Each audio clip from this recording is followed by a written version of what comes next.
I am from the British Council. I'm the senior consultant for higher education systems and internationalization, working for the Going Global Partnerships program.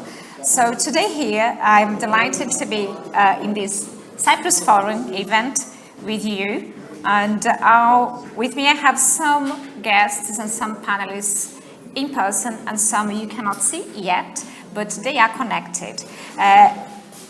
Today in this session, you hear from Ms. Sotia Karatzia Santangelo, from Business Development Officer, Recruitment and Admissions from Neapolis University, Paphos, Ms. Elena Avgoustidou-Kyriakou, Acting Director, International Relations Service from University of Cyprus, Professor Panayiotis Zaphiris, University Rector from Cyprus University of Technology. They are all online, so they can hear us, but you cannot see them yet.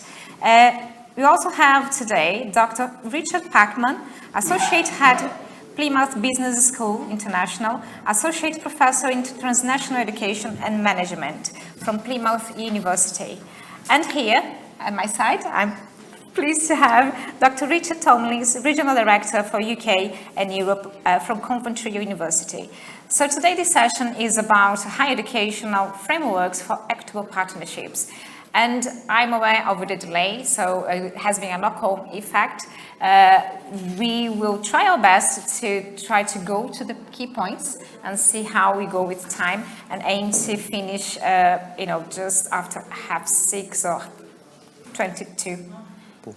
4, yeah, 4, yeah, so sorry. 4:30, 20 to 5.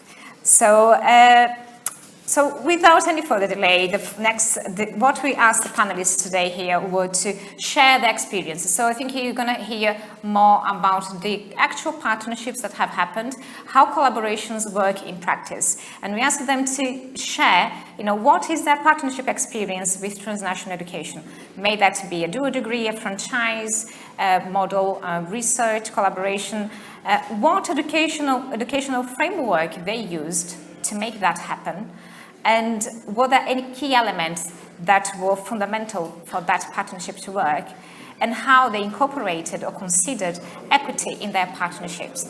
So I will start with Ms. Sotia Santangelo, who will further introduce herself and share her experience with us. While trying to sort that out, I will just briefly talk about, why the British Council is here. And I think some of you asked me, what the British Council interest in this Cyprus Forum. So the Global Partnerships Program is one of the 6 higher education global programs within the British Council. And it supports universities, colleges, and wider education stakeholders around the world to work together towards a stronger, equitable, inclusive, more internationally connected higher education, science, and technical and vocational education and training. So the British Council recognizes that working in collaboration and through partnerships, we can develop more meaningful, trustworthy, and inclusive relationships, which is mostly, what we've been discussing in this forum today: collaborations and partnerships, dialogues. I hope that has helped to give some time to write. So I'll leave that with the technical team, and without any further delay, I would like to invite Professor Zaphiris then to share his experience, please. So I'm Panayiotis Zaphiris, Rector at Cyprus University of Technology. I have joined the university in 2009 after passing 7 years through UK up to the rank of reader at City University in London. In the past, I did all my studies in the States. So I have a good understanding of the education system in UK through my employment there. And I explored possible collaborations in the past and currently with UK as a university here. I have to admit that the Brexit decision of UK has changed dramatically the opportunities that are available for us to collaborate across Cyprus and UK.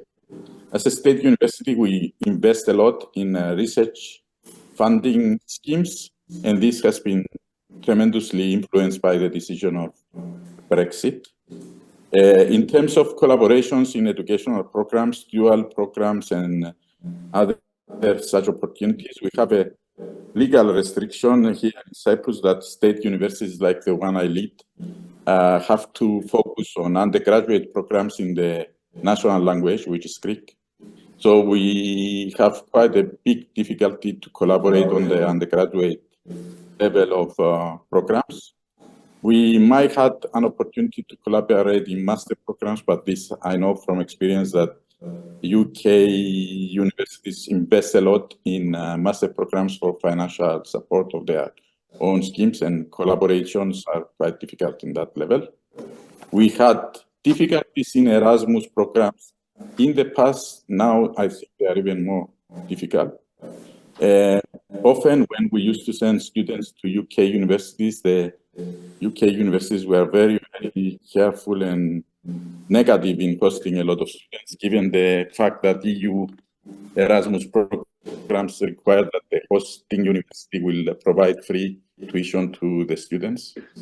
As you can understand, I have to be honest about these restrictions and provide a perfect image of these opportunities. But we did explore other opportunities, and I'm going to mention two successes that I think are examples of what can be achieved under this difficult collaboration scheme that exists. One is the teaming projects. I know that other universities in Cyprus and other consortia also benefited from this.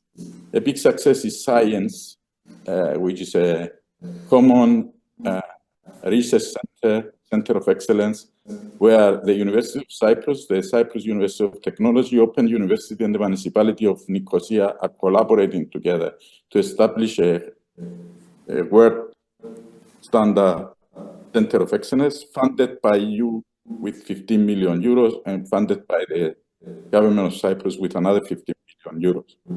UCL is a partner in that proposal. The scheme by EU had one strong requirement, which was that weaker countries in securing EU funding, which is Cyprus was one of them, need to team up. That's the reason why it's called teaming, to team up with a partner from a successful country. UK used to be one of those, and so UCL was an advanced partner advising us on setting up the research center. This research center is very active in the city center of Nicosia, very close to the buffer zone, and it has been engaged in a lot of activities, including by communal activities, research activities. This is a very strong, successful example. This cannot happen again because of Brexit. Let's be honest. So we cannot do this type of collaborations anymore. We need someone to fund, to give substantial funding to repeat these type of successes. And that extra funding is difficult to secure outside the EU. That's my personal opinion. But I think this success is continuing, and this collaboration would continue. Another example of a good success story is bilateral agreements between universities that can happen without the need of substantial financial funding, and definitely without the need of going through the EU schemes. One of those that we have established is a bilateral agreement with UCL and Cyprus University of Technology under the scheme of industry exchange networks, as they call them at UCL. So what this is, this collaboration entails is that students from our multimedia and graphic arts department collaborate with computer science students at UCL, create common teams of students to tackle real-life problems that industry and governmental sectors in UK put under the scheme. So an industrial partner or a governmental sector in UK can propose a real problem to be solved, and this is being solved by a collaborative team of students between the two universities. This does not require any funding and is vetted in the efforts that different academics from the two institutions provide as part of their courses. And this is a big success up to now. We have run and completed maybe 30 projects in the last 3 years, 10 projects a year. For us, it's very successful.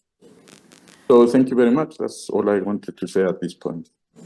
Thank you, Professor Zaphiris. I think it's good to see, how you have collaborated in terms of the university, the different types of research, the opportunity for bilateral agreements. So that is good. It would be good to hear from Ms. Sotia. Hopefully now her sound is sorted, and then we can see what was her experience in terms of partnerships and equity. I hope you can hear me now. Yes. Oh, very nice. Okay. Hi, good afternoon, everybody. Thank you so much for the opportunity to be here with you today. It's a pleasure. I myself, I have 25 years of experiences with UK education in Cypriot and Greek and Middle East recruitment. I was an independent consultant recruiting students for the UK, as well as worked with various higher education universities and colleges here in Cyprus. I will go a little bit back in history because the development of TNE partnerships between the UK and Cyprus, for me, it's very important. Not just for me, for a lot of people in the industry, it's very, very important. And unlikely, like Dr. Zaphiris said before, because the national universities, they have to be in the Greek language, they have the boundaries, and Brexit was an obstacle for these agreements. On the contrary, for us private universities and colleges and other higher education institutions, Brexit was a motive for us to get further involved with transnational education. So let me go back in the 90s a little bit. I will not hide you a lot, I will be quick. So back in the 90s, whilst Cyprus didn't have the national universities, there were just a couple of colleges around, private colleges in Cyprus. These colleges, they were fast enough and they had created the so-called articulation agreements between themselves and higher education institutions in the UK. And that was back, my first experience, it was back in 1997, when I was actually a student who transferred from a local college in Cyprus to a university in the UK to continue and complete my studies. The reason back then for these articulation agreements was financial. Students from Cyprus and the surrounding areas, we couldn't afford to spend 3 years in the UK because we were not part of the EU. So we had to pay the money like exactly the same as it happens today. So the articulation agreements, but then it was 2 years in Cyprus, a top-up year in the UK, or 2 years in Cyprus and 2 years in the UK. Then this continued successfully, assisting thousands of students experiencing UK education. And then Cyprus joined the EU and UK education became affordable for all Cypriots. So these articulation agreements were left a little bit behind. So slowly, they died, if we say that word, And then Brexit comes out, and back in 2020, we all start thinking, okay, as long as Cypriot students cannot go to the UK for their studies, and the UK continues to be #1 destination abroad for the Cypriots, let's bring the UK to Cyprus.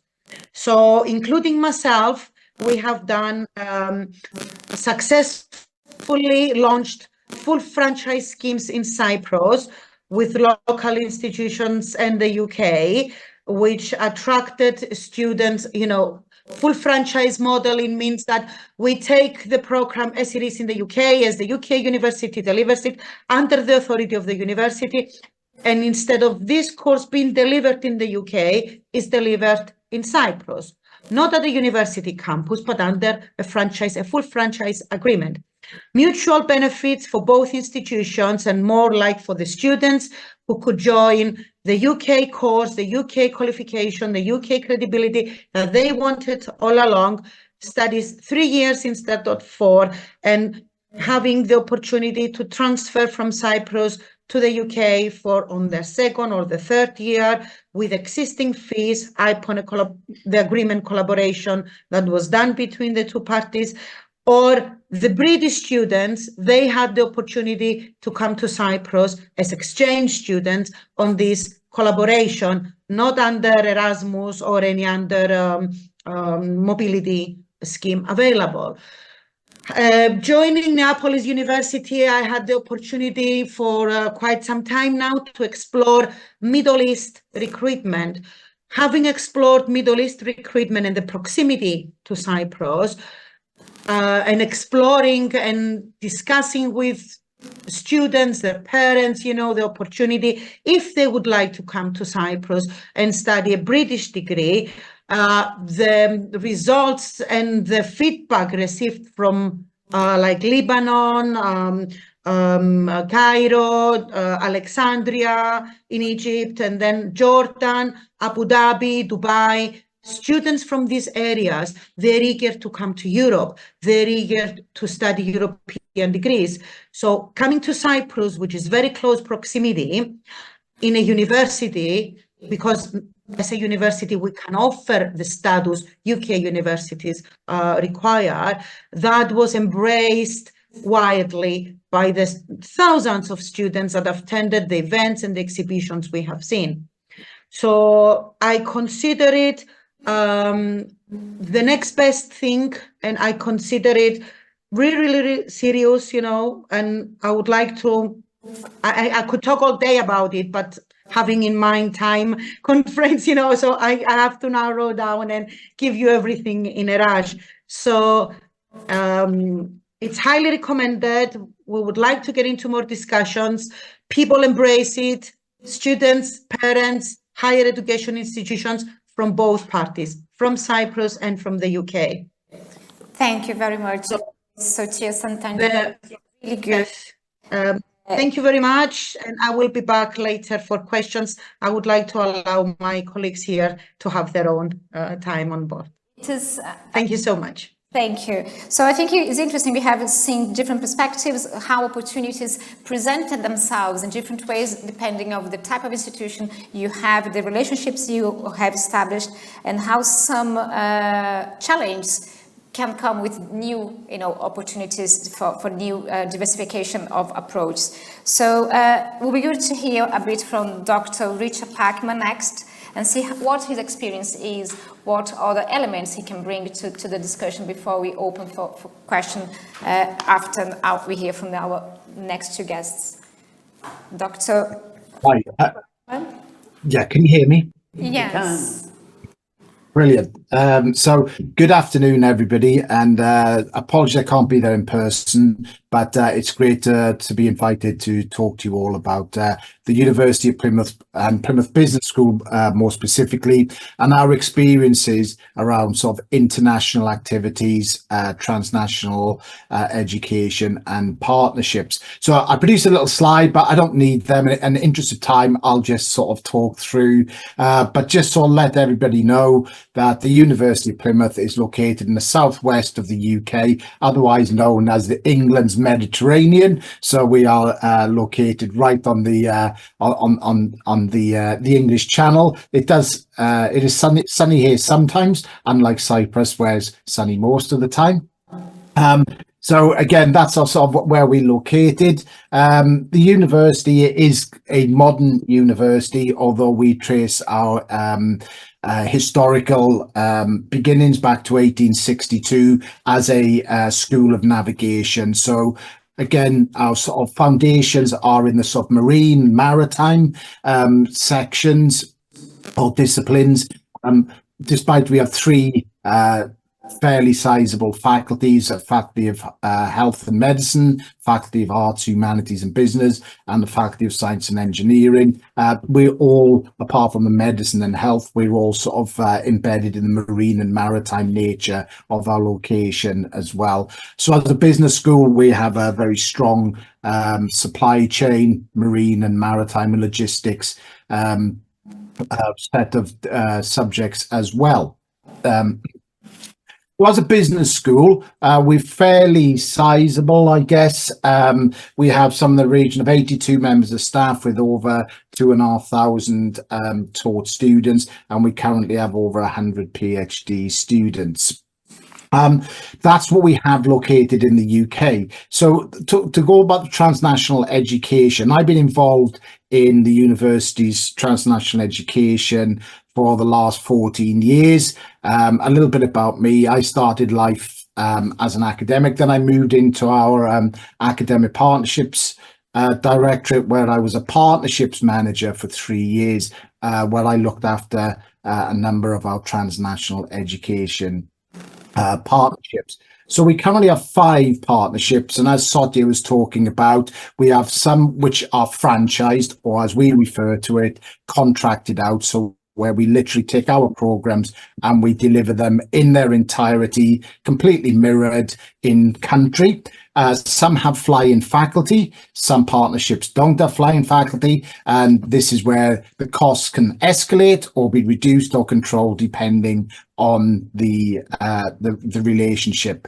What I would say is where we work geographically around the world, where we have franchised operations, we often come across in-country regulations and regulatory frameworks where, again, that can be quite a challenge, depending on the rigidity of the or flexibility on these regulations. You know, earlier speakers talked about Brexit and the conditions. Again, other countries impose not quite the same as Brexit, but they impose their own regulatory frameworks, and that can be quite a challenge for home institutions and host institutions to navigate those regulatory frameworks and compliances, because quite often it means that the two sets of regulations or in-country frameworks don't always marry up, and there can be some sort of periods of negotiations. And in some cases, that can stall further discussion and quite often can end in sort of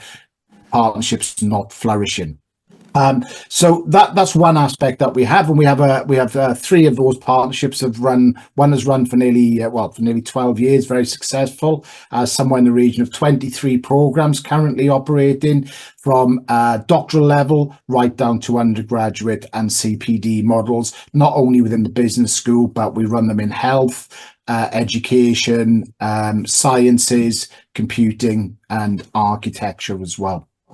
Other options that we have, or other models, is what we refer to as validated, where institutions around the world, they sort of produce their own program, bring it to us for validation. We would undertake the usual quality assurance processes and then approve and manage the quality assurance alongside with our partner. One institution we have over 4,000 students in one partner on a validated set of programs. We have 10 programs there, but again, 4,000 students is quite a feat to have, which we're quite proud of. What we do favour, though, is as a school and as an institution, is where we sort of develop a collaboration, and where it's a true partnership and true collaboration, where we build programs together and not impose our programs, or an institution comes to us. It's where we build something together that has that longevity and also that resilience to the marketplace. And again, where local institutions will have local intelligence, local understanding of what the market demands are as well. So that's an area that we're really interested in looking to develop as well.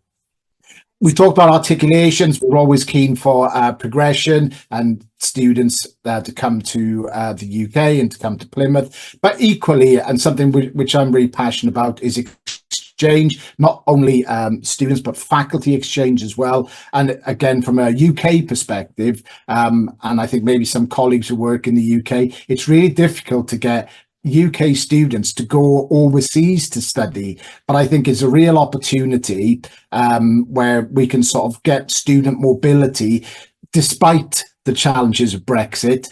Turing, which was the replacement for Erasmus, isn't working as well for us.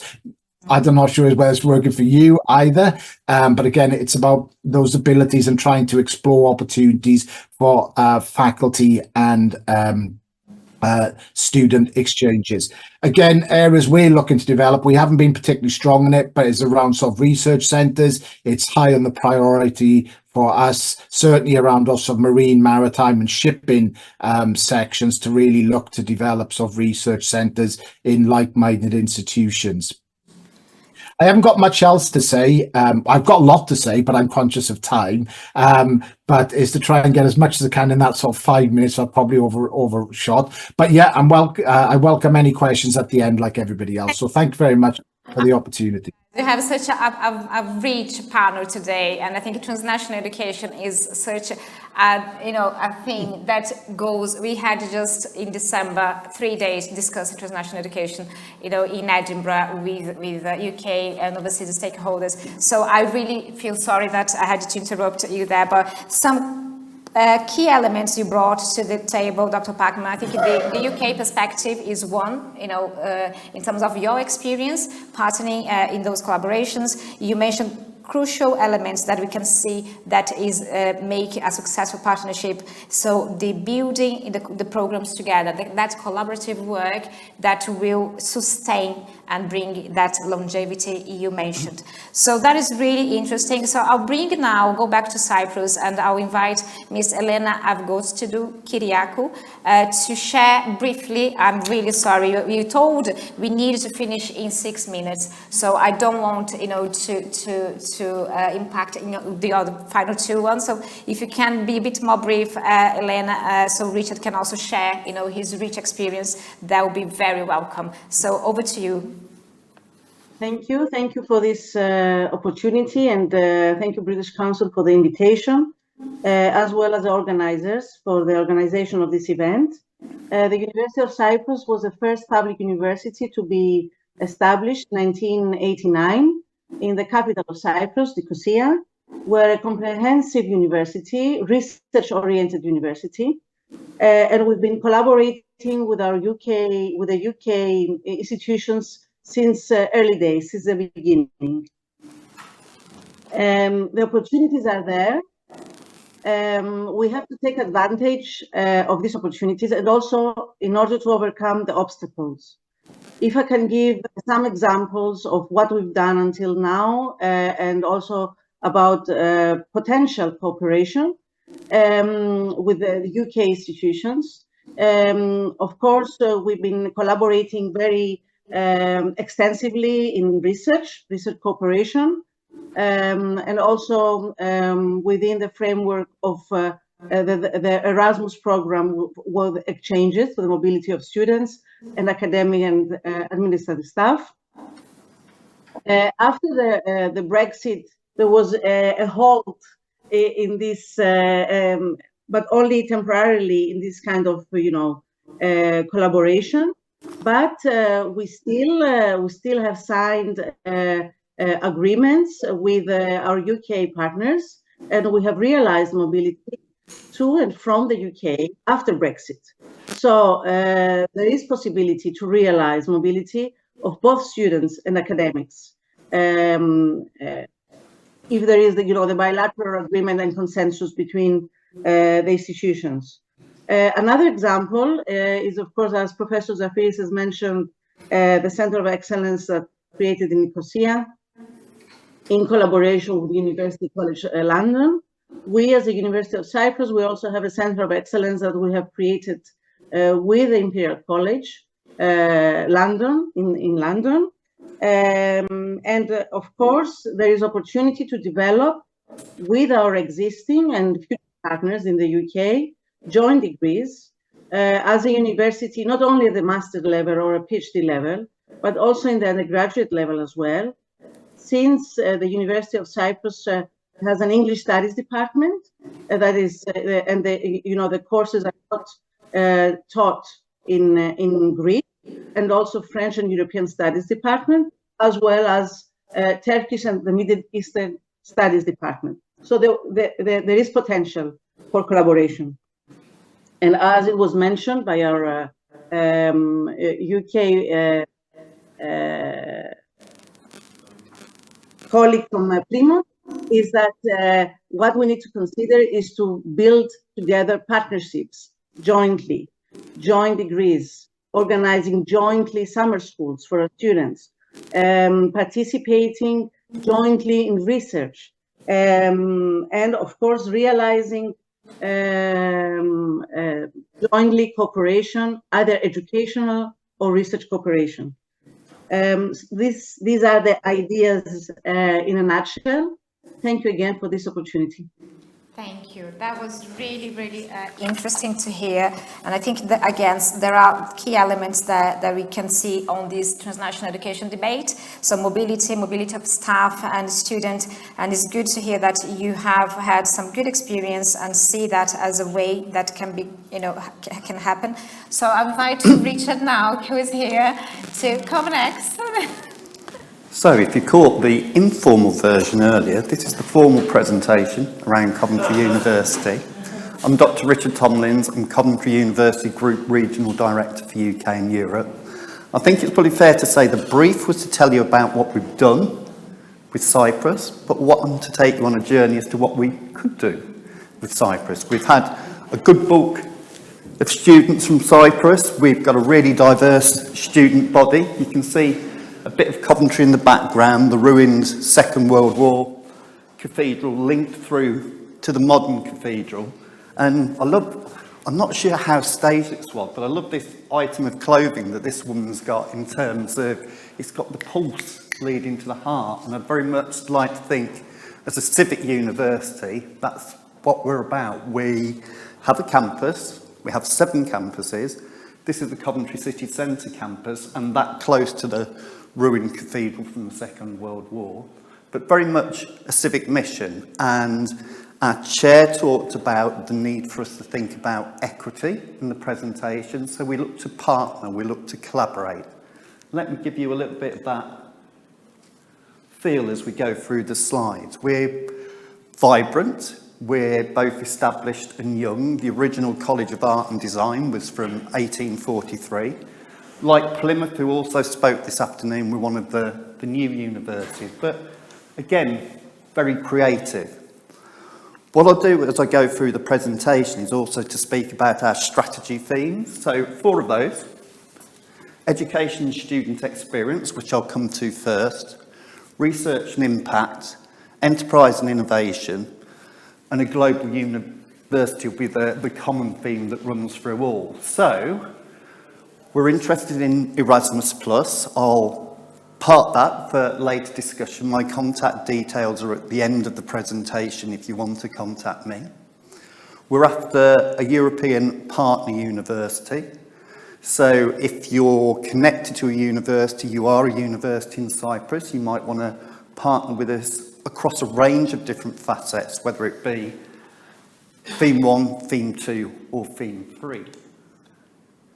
So in terms of teaching, this is a little bit of an indication of the way in which we're set up in Coventry, through the main campus, through different colleges, arts and society, engineering, business and law, and of course health and life sciences, which is going to be spun out in due course as its own university. Then alongside that, we have different offers, and of course I shouldn't have said the main university, the original university, because we have a group structure. And within that group structure, we have, and available to you as partners, courses offered in different ways. So the old linear, start in autumn, finish in spring offer, but also do a module for 6 weeks, have 2 weeks break, do another module for 6 weeks. And that's part of the agility which, subject to in-country regulations, means that we can offer a degree within 2 years. So we're relatively big. We like to think we're genuinely global. Revenue, 500 million per annum, about half of that from international activity. 7 teaching locations across England, 4 in London, 2 in Coventry, 1 in Scarborough. And then in terms of my brief, we have a Brussels hub, a little bit further down, which is the European hub. We have different campuses in Europe, including one in Wrocław in Poland, joint institute in China, branded campuses in Egypt and Morocco. So if your interest is Middle East, or maybe gateways to the Middle East, we can partner with you around that. And I mentioned the potential for 2-year degrees, but one of the things that is bearing fruit for us in Coventry at the moment and in Europe at the moment is top-ups. So maybe you do online courses with a particular university and you get the opportunity to do your 3rd year face-to-face. We can offer that, we can do the arrangements for that. So partnerships are key. Everything we do is with someone and for someone. I would like to think that we never do anything purely for the money. We do things for impact. Our education programmes are widely developed with industry. Clean growth is one of the things that I wanted to flag in the presentation. It was one of the presentation sessions, wasn't it, around energy. So we do Hydrogen Valley work. We offer